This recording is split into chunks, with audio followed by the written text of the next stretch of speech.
Hi, Charlotte. Thanks for Hi, joining us today. How are you doing? I'm fine, and you? I'm doing good, thank you. Before we start our conversation about your research and your experience in Uzbekistan, I wanted to introduce you. Charlotte Partier is a master's student at the University of Applied Sciences in Constance, Germany, studying international management with a primary focus on the economic relations between Europe and Asia. And Charlotte recently conducted research on tourism in Uzbekistan, specifically focusing on the opportunities and challenges of digitalization in museums and its influence on tourism. And Charlotte, before we dive into the specifics of your research, let's talk about your trip to Uzbekistan, how it started, and please share your experience on that. Yeah, sure. I have a course in my master's degree, which is about business research.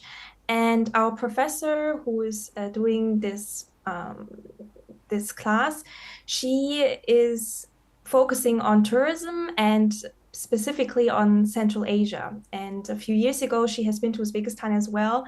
And she recommended us to do our research there as part of our course, because in the end of this class, we need to write a report.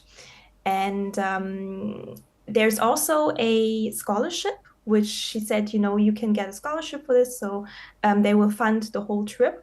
So me and two other girls who are in my major, we applied for the scholarship and we actually all got it. And that's how me and the other two girls as well, we have been to Uzbekistan and we conducted our research there with a focus on tourism. Can you share a bit about your research? You said it was focused on tourism and specifically on digitalization. Yeah, sure. So I thought, what kind of research can I do in Uzbekistan? I'm not really familiar with the country. I had some friends back then who were from Uzbekistan, who I met when I was studying abroad. But otherwise, I didn't really know anything about Uzbekistan. So I thought, okay, what can I do, like kind of research about tourism? And for me, for example, when I go to like other places as a tourist, one of the first things I do is try to go to museums because I really like museums. So I thought, maybe I can do research about museums in Uzbekistan. And I tried to research on the internet, and I found out that in Uzbekistan, there are some museums which are really technological advanced. For example, they use like Nazar app and everything. And on the other hand, I also found like museums which don't even have a website, and I found this quite interesting. So then I thought, why not do research about digitalization in museums in Uzbekistan and see, what kind of opportunities it can bring, but also what kind of challenges there are. Because I wondered, for example, why some museums have like the Nazar app and other really technological advanced stuff, but at the same time, some museums don't even have a website. So you focused on digitalization. Let's focus on this term. What does it mean in terms of the research, in terms of the museums? How can we define this word? Mm. Is it only So, about the websites? no, of course not. I mean, if you think about digitalization, you probably think about like very advanced technology, like augmented reality, so AR, or like virtual reality, VR, or other things. But it really starts just with having a website or even social media. So there's like a wide range of technology which museums can use. What type of research did you do? What methodologies did you use? And which cities have you been in Uzbekistan to conduct your research? Yeah, I have been to two cities, so to Tashkent and to Samarkand. So the time for my research was pretty short. I only went there for 8 days because I went there in the middle of my semester. I would have loved to be there for longer, but it was not possible because of time reasons. So that's why I have only been to two cities. So 4 days in Tashkent and 4 days in Samarkand. And there I went to museums, for example, and I did qualitative research. So I did semi-structured interviews. I had some questions prepared, but it was semi-structured, so they could still give me their own input as well if there are any additional information that they want to give me. And yeah, I interviewed like staff in the museums, but also local people in the universities because I collaborated with two universities. So one is the Westminster University in Tashkent, and the other university is the Silk Road University in Samarkand. And they were also a very great help regarding our research. Not only that they were giving us great contacts when it comes to professors, students, and also local people who we could interview, but also for all the administrative stuff was a great help. And I also interviewed some tourists and some local guides as well. So did you find anything common in their answers when it comes to visiting museums, or their challenges, or something that they like or they don't like? Yeah, I mean, there were some common things. Just it was interesting that they had like very different perspectives.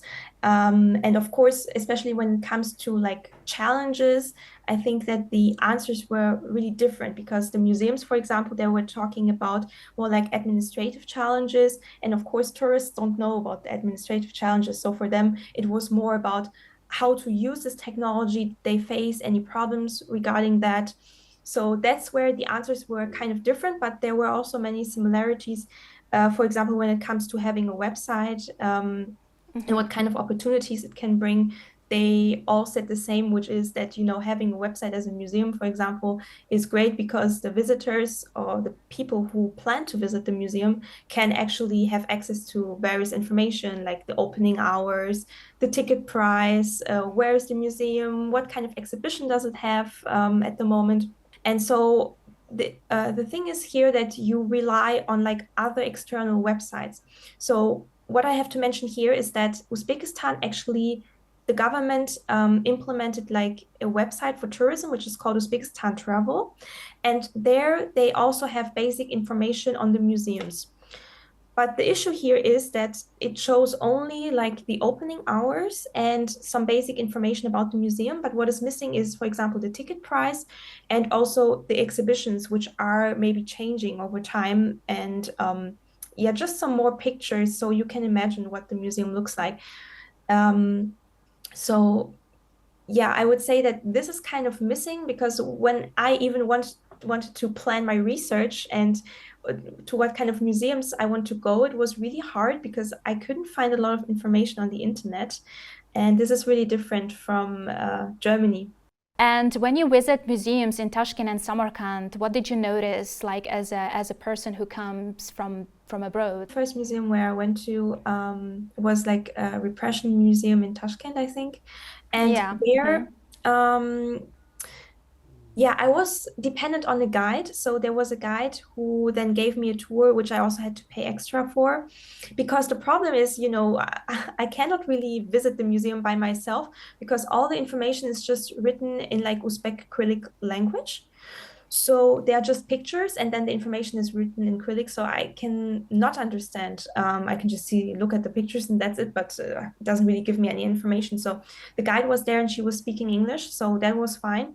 But then I also realized, you know, how technology could maybe help. But maybe they could even like change the signs so that the signs are written in multiple languages and not only in Uzbek Cyrillic language. Um, but in other museums, for example, in the Amir Timur Museum in Tashkent, was really technological advanced. I think it's one of the best practices which you can find in Uzbekistan.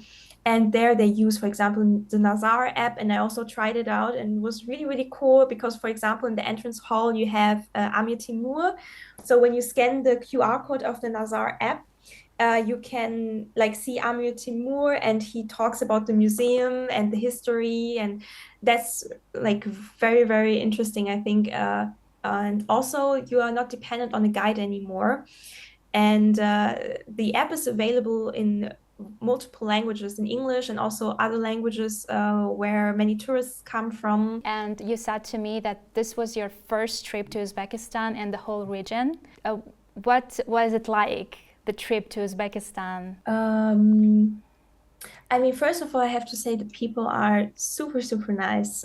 Very like show a lot of hospitality, very, very friendly and very helpful when it comes to my research. And I have to say there Uzbekistan is probably better than Germany, because I feel like in Uzbekistan, because you are more spontaneous, and that was really helpful for the research, because we were coming there and just doing spontaneous interviews with the people.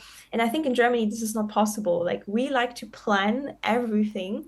So if you come to Germany and you go to like a museum and want to do an interview, I'm not sure this would have worked. So this was really nice, this spontaneous culture, even though sometimes for us it was also a little bit nerve-wracking, because we like to plan everything, and we had to adjust to the Uzbek culture, I think. But that was actually to our advantage, I think, when we were doing our research. And otherwise, I have to say the food was really good. I really like plov, I have to say. Would like to eat that again soon, but I don't know how to do it. Let's see if I can learn it. That was really nice. The food was amazing, and also you have a diverse culture of food, and of course, like your cultural sites, you like uh, your deep history and profound history. Regarding your research, what are your recommendations for policymakers to support the digitalization of museums in our country, based on your interviews and your findings? I mean, the first question you have to ask yourself, do you really need digitalization in museums? But I still think in Uzbekistan, it really makes sense because of many reasons. For example, the first thing I could mention is languages. So in Uzbekistan, now what I have seen is that more and more people learn English, so that's good. But there are also tourists from other countries like China, Korea, and when we look at Europe, France, Germany, and of course, like, it's kind of hard for guides to learn all the different languages. So that's where digitalization can help, because, for example, you can have audio guides or expand apps like Nazar, or also some museums had like their own app.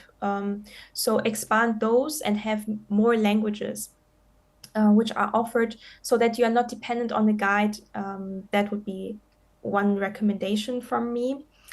What I also saw in Uzbekistan is that, you know, some parts of like cultural heritage, for example, tangible cultural heritage, when you have like a vase or you have a mural, and there are many parts which you can not see anymore, or you just have like a small part of a vase and not the whole vase anymore.